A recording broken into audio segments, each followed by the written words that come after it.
Hi friends, ఈరోజు chicken gravy తయారు చేసే విధానం షేర్ చేస్తున్నాను.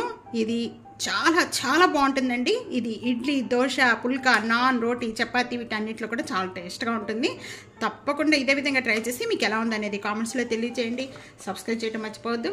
ఇది ఫ్యామిలీతో, ఫ్రెండ్స్తో వీడియోని షేర్ చేస్తూ, వీడియోని లైక్ చేస్తూ ఉండండి. తప్పకుండా ట్రై చేసి మీకు ఎలా ఉందనేది నాకు కామెంట్స్లో తెలియజేయండి. హాయ్ ఫ్రెండ్స్, నమస్తే. Welcome to Anu's kitchen. ఈ చికెన్ గ్రేవీ తయారు చేసుకోవడానికి నేను ఇక్కడ 1/2 kg చికెన్కి 4 times వరకు సాల్ట్ వాటర్తో బాగా క్లీన్ చేసి పెట్టుకున్న చికెన్ అండి. ఈ చికెన్ గ్రేవీ చాలా వెరైటీ చికెన్, లాస్ట్ వరకు కూడా చూడండి స్కిప్ చేయకుండా. చికెన్ గ్రేవీ తయారు చేసుకోవడానికి నేను ఇక్కడ ప్యాన్లో 3 tablespoon ఆయిల్ యాడ్ చేస్తున్నానండి. ఆయిల్ బాగా కాగిన వెంటనే కొద్దిగా దాల్చిన చెక్క, 4 లవంగు, 4 యాలకులు, 1 tablespoon సోంపు, 1 tablespoon జీరా, ఇవన్నీ కూడా వేగిపోయాయి. వేగిపోయిన వెంటనే కొద్దిగా అల్లం రెప్పలు, ఇక్కడ 2 ఆనియన్స్, బిగ్ సైజ్ ఆనియన్స్ అండి, మామూలుగా కట్ చేసుకొని వేస్తున్నాను. దీనిలో 1/4 tablespoon సాల్ట్ యాడ్ చేస్తున్నానండి. ఎక్కువగా యాడ్ చేసుకోవద్దు, మళ్ళీ మనం తర్వాత కూడా సాల్ట్ యాడ్ చేసుకోవాలి. మగ్గుతాయి ఆనియన్స్. ఇక్కడ ఆనియన్స్ కొద్దిగా కలర్ చేంజ్ అయిపోయిన వెంటనే కూడా 1 గుప్పుడు అండి కొత్తిమీర, పుదీనా వేసుకోండి. మీకు పుదీనా ఉంటే పుదీనా వేసుకోండి. ఇక్కడ నేను పుదీనా వేయట్లేదు, కొత్తిమీర ఒకటే వేసాను. 1 గుప్పుడు కొత్తిమీర. వెంటనే కొద్దిగా వేస్తూ ఉండగానే ఇక్కడ 2 tablespoon జీడిపప్పు యాడ్ చేస్తున్నానండి. ఇక్కడ మీడియం ఫ్లేమ్లో పెట్టేసుకొని ఉల్లిపాయ మగ్గేంత వరకు కూడా బాగా వేయించేసుకోవాలి. ఈ విధంగా వేగిపోయిన వెంటనే కూడా ఇక్కడ ఒక 2 టమాటాలు ఈ విధంగా లాంగ్గా కట్ చేసుకున్న టమాటాలు 2 కూడా యాడ్ చేసేస్తున్నాను. ఇక్కడ మీడియం ఫ్లేమ్లో పెట్టేసేసుకొని మూత పెట్టేసేద్దామండి. మూత పెట్టేసి ఒక 3 minutes వరకు కూడా మగ్గించేసుకుందాం. టమాటా సాఫ్ట్ అయ్యేంత వరకు కూడా మగ్గిపోవాలి. ఇక్కడ మూత ఓపెన్ చేద్దామండి. ఇప్పుడు టమాటా కూడా బాగా సాఫ్ట్గా అయిపోయింది. ఈ విధంగా సాఫ్ట్ అయిపోయిన వెంటనే కూడా కొద్దిగా 1/2 tablespoon అనేది ఇక్కడ పసుపు యాడ్ చేస్తున్నాను. ఈ విధంగా సాఫ్ట్ అయిపోయిన వెంటనే కూడా ఇంకా స్టవ్ ఆన్ చేసేసుకొని ఇది బాగా చల్లారిన తర్వాత మిక్సీ జార్లో వేసుకొని మెత్తగా పేస్ట్ చేసుకోవాలండి. ఇక్కడ వేరొక ప్యాన్ తీసుకోవాలండి. ఈ ప్యాన్లో మొత్తం కూడా 2 tablespoon ఆయిల్ యాడ్ చేస్తున్నాను. ఆయిల్ అంతా కూడా బాగా కాగిపోయిందండి. కాగిపోయిన వెంటనే కూడా ముందుగా మనం క్లీన్ చేసుకున్న చికెన్ అంతా కూడా ఈ ఆయిల్లో యాడ్ చేసేస్తున్నాను. ఇక్కడ చికెన్ వేసుకున్న వెంటనే కూడా ఇక్కడ 1 tablespoon సాల్ట్ యాడ్ చేస్తున్నాను. ఒక 1/2 tablespoon పసుపు యాడ్ చేస్తున్నాను. ఇదంతా కూడా 2 minutes వరకు కూడా ఈ ఆయిల్లో బాగా వేయించుకోవాలి.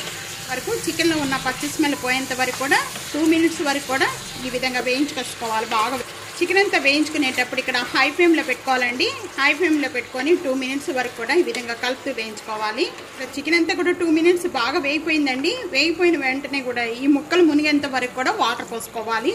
ఇక్కడ నేను 2 glasses వాటర్ యాడ్ చేస్తున్నానండి. హై ఫ్లేమ్లో పెట్టేసేసుకొని ఈ చికెన్ అంతా కూడా బాగా ఉడికించేసుకోవాలి. ఈ వాటర్లో ఇక్కడ చికెన్ అంతా ఉడికే లోపల ఈ జార్లో వేసేస్తున్నాను. ఇదంతా కూడా ఇక్కడ మిక్సీ జార్లో వేసేసుకొని బాగా మెత్తగా చేసేసుకొని పక్కన పెట్టేసుకుందాం. ఇక్కడ వాటర్ ఏమి యాడ్ చేయకుండా ఈ విధంగా పేస్ట్ చేసుకుందంతా కూడా ఈ విధంగానే పెట్టేసుకుందాం. పీస్ పట్టుకొని ఈ విధంగా ప్రెస్ చేసేస్తే ఈ విధంగా పీస్ అంతా విడిపోవాలన్నమాట. ఈ విధంగా ఇంతవరకు కూడా ఉడికించుకోవాలి చికెన్ అనేది. ఈ విధంగా ఉడికించుకుందంతా కూడా ఈ వాటర్తో సహా ఈ ప్యాన్ మొత్తం కూడా సైడ్ పెట్టేసుకోండి. గ్రేవీ తయారు చేసుకోవడానికి ఇక్కడ నేను ప్యాన్లో 2 tablespoon ఆయిల్ యాడ్ చేస్తున్నాను. ఆయిల్ బాగా కాయిపోయింది. కాయిపోయిన వెంటనే కూడా కొద్దిగా కరివేపాకండి, ఒక 2 రెమ్మలు కరివేపాకు వేస్తున్నాను. ఇక్కడ ఈ మసాలాలన్నీ కూడా వేయించుకునేటప్పుడు లో ఫ్లేమ్లో పెట్టుకొని వేయించుకోవాలండి. 3 tablespoon రెడ్ చిల్లీ పౌడర్ వేస్తున్నాను. కారం వేస్తున్నాను. మీకు కారం ఎంత తీసుకుంటారో దాన్ని బట్టి కూడా వేసుకోవచ్చు అండి. 1 tablespoon పసుపు.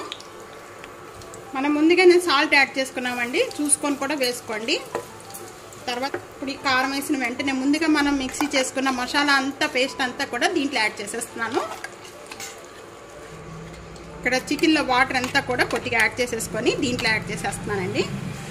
ఇక్కడ ఈ మసాలా పేస్ట్ వేసిన వెంటనే కూడా ఇదంతా కూడా బాగా కారం ఇవన్నీ కూడా బాగా పట్టించేసేయాలి. 1 tablespoon ధనియా పౌడర్ యాడ్ చేస్తున్నానండి. ఒక 1/2 tablespoon గరం మసాలా పౌడరు, ఒక 1/2 tablespoon చికెన్ మసాలా పౌడరు బాగా కలిపేసుకోవాలి. మసాలా అంతా కూడా బాగా పట్టించేసేయాలి.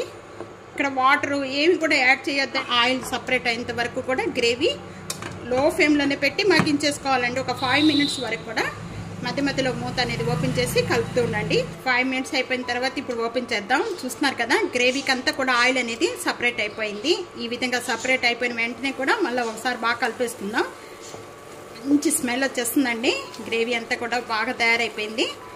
ఈ విధంగా తయారైపోయిన వెంటనే కూడా మనం ముందుగా ఈ చికెన్ అంతా కూడా ఉడికించి పెట్టుకున్నాం కదండి, మొత్తం కూడా ఇదంతా కూడా దీంట్లో యాడ్ చేసేస్తున్నాను. ఈ వాటర్తో సహా దీనిలో యాడ్ చేసేసుకోవాలి. ఈ చికెన్కి అంతా కూడా ఈ మసాలాలు బాగా పట్టించాలండి. చాలా టేస్ట్గా ఉంటుందండి. తప్పకుండా ట్రై చేసి మీకు ఎలా ఉందనేది కామెంట్స్లో తెలియజేయండి. హై ఫ్లేమ్లో పెట్టేసుకుని 3 మినిట్స్ వరకు కూడా మగ్గించేసుకుంటే ఆ చికెన్కి ఈ మసాలా అంతా కూడా బాగా పడుతుంది. ఇంకా ఉడుకుతూ ఉండగానే కొద్దిగా మధ్య మధ్యలో ఈ విధంగా కలుపుకుంటూ ఉండాలండి. హై ఫ్లేమ్లో పెడుతున్నాం కదండి, మనం హై ఫ్లేమ్లో పెట్టి మసాలా అంతా కూడా మగ్గించుకుంటున్నాం కాబట్టి కొద్దిగా మధ్య మధ్యలో కలుపుతూ ఉండండి. మీకు సాల్ట్ అనేది సరిపడిపోతే వేసుకోవచ్చండి.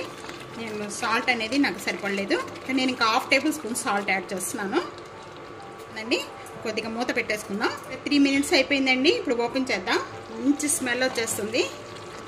ఈ విధంగా చేంజ్ అయిపోయిన వెంటనే కూడా ఈ విధంగా గ్రేవీ ఉంటే అన్నిట్లో కూడా చాలా బాగుంటుందండి. దీని స్టవ్ ఆన్ చేసేసుకోవచ్చండి.